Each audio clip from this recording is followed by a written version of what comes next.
New intro. So much love and appreciation to those of you who have been with me for the 2 year period plus that I've been doing this.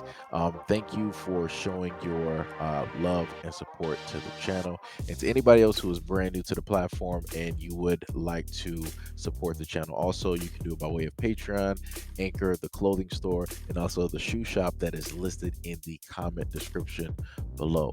And again, thank you to any and all of you guys who have been here to support this channel during the 2+ year period. I wouldn't be able to do what I do every single day without you.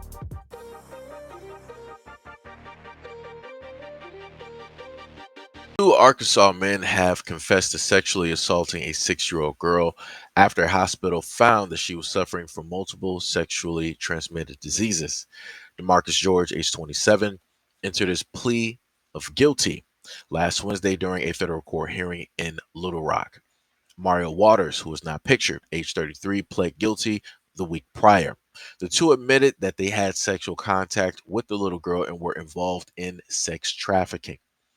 The guilty pleas effectively canceled George and Walters' upcoming jury trial, which was scheduled to begin November 15th. It also spares the child from having to testify.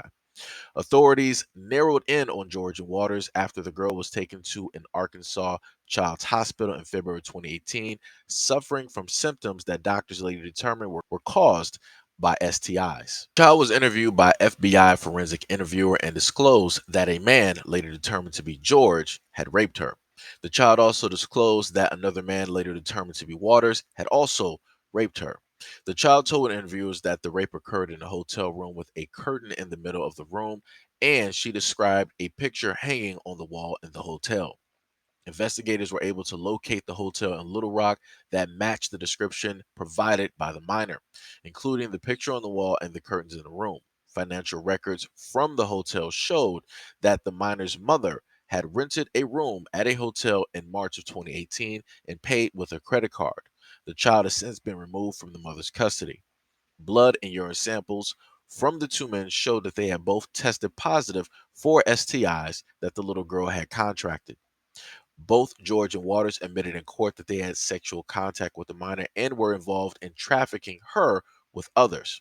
Quote, the unspeakable crimes committed against this child remind us how vitally important it is to have law enforcement officers willing to investigate and put a stop to these horrific actions. Blame to go all around.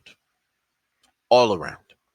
You got two black men who decided that they wanted to get into the trafficking business and that they wanted to start trying to traffic children, little girls. And that while trafficking, they were going to commit to abusing and assaulting, um, these little girls. And the main thing that I always, talk about is the protection that needs to happen within the community, right? I'm not sure if this is the father, if this is the boyfriend. I'm not sure who any of these men are or if they're related to this girl, the relations to the girl or to the mother.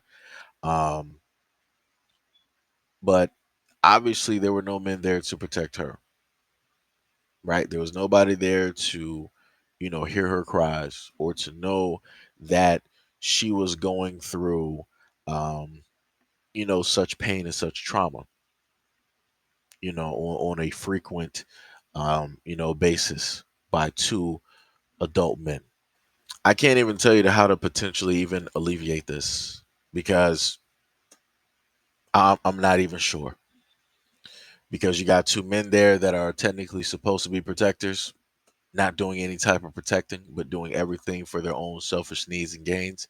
And then you have the mother, who was the last line of defense, who was stated by financial records she rented out the room before. She allowed this man or these men to have responsibility or guardianship of this little girl. This is why she lost custody because more than likely the mother was in on it as well. More than likely the mother did not even want to have a daughter. She didn't even want to have a child. So she thought more than likely, hey, best case scenario, let me just do this and try to make a quick flip. Like I said, you have a lot of disgusting, demonic, unsavory individuals out here that will allow things like this to transpire to children. And as I've stated a million times before, children are the life. They are literally the source. They're the whole reason that we are even in existence at this moment in time. Without kids, without brand new blood, without brand new souls being brought into this plane of existence, we will cease to exist. And that is a fact. You can state all the things that you want to about adults, but adults are getting cut out quicker and quicker and quicker by the day because of a whole bunch of different health issues, ailments, people not taking care of themselves, and a lot of reckless behavior. So you have children that come in to replace those lives that are basically gone. And with those new lives that are coming in, those lives can now bring forth brand new lives, right? So it's a consistent cycle that is ever repeating. Like I said, I'm not even sure what words could even comfort this little girl after the amount of trauma and the things that she has to go through, and also the fact that now she more than likely has, STIs.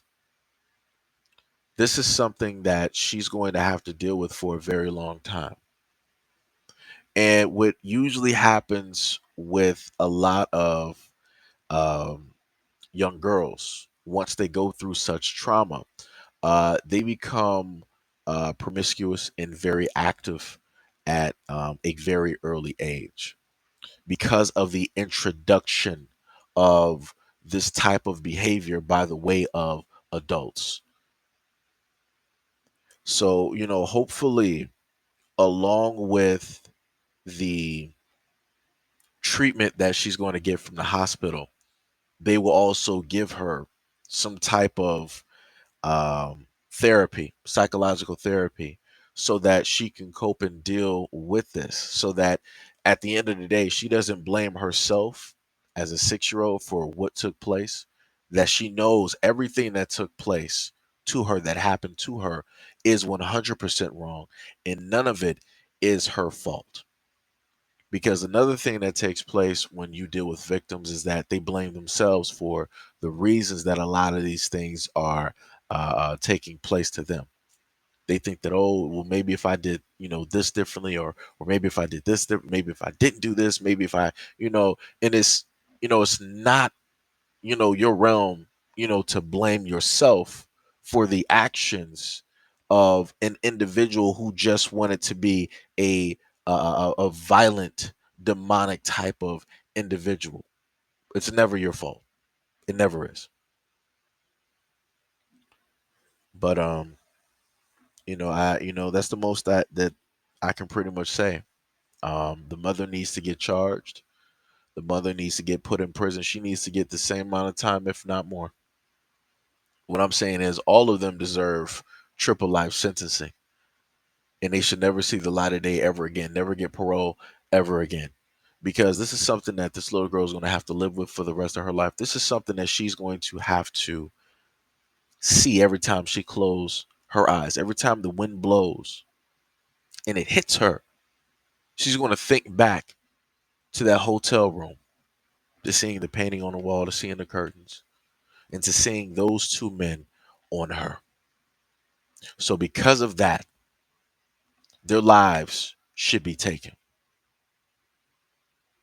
But, anyways, let me know what you guys think about the story and everything that I listed in the comment description below. And as always, peace, love, and stay tuned for the next video.